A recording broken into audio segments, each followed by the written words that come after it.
Wherever you go, whatever you do, throw a little at it. Omax, Vest and Briefs. GST சீர்திருத்தங்கள் தொடர்பான ஆந்திராவில் நடந்த கலந்துரையாடல் நிகழ்ச்சியில் மத்திய நிதியமைச்சர் நிர்மலா சீதாராமன் உரையாற்றினார். அப்போது ஜிஎஸ்டியில் இருந்த வரி அடுக்குகள் குறைக்கப்பட்டு இருப்பதால் பொருளாதாரத்தில் 2 லட்சம் கோடி ரூபாய் புகுத்தப்படும். இதன் மூலம் சாமானிய மக்கள் கைகளில் அதிகமாக பணம் புரளும் என கூறினார்.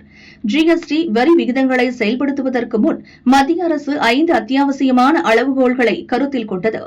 ஏழை மற்றும் நடுத்தர குடிமக்களுக்கு நிவாரணம் வழங்குவது, நடுத்தர வர்க்கத்தினர் எதிர்பார்ப்புகளை நிறைவேற்றுவது, விவசாயிகள் நலன், எம்எஸ்எம்இ தொழில்துறை மற்றும் வேலைவாய்ப்பு பெருக்குதல், ஏற்றுமதியை அதிகரித்தல் ஆகிய அம்சங்களை மத்திய அரசு கவனத்தில் கொண்டது.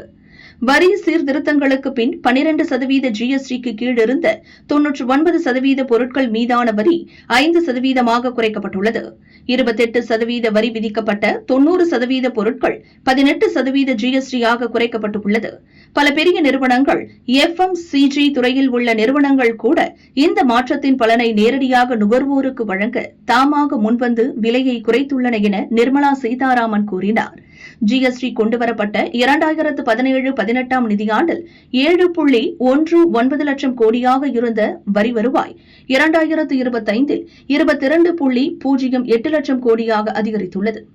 வரி செலுத்துவோரின் எண்ணிக்கையும் 65 லட்சத்திலிருந்து 1.51 கோடியாக உயர்ந்துள்ளது. சுதந்திரத்திற்கு பிறகு அரசியல் சாசனப்படி நிறுவப்பட்ட ஜிஎஸ்டி கவுன்சில் கூட்டாட்சி ஒத்துழைப்புக்கு சிறந்த உதாரணமாக உள்ளது என்றார்.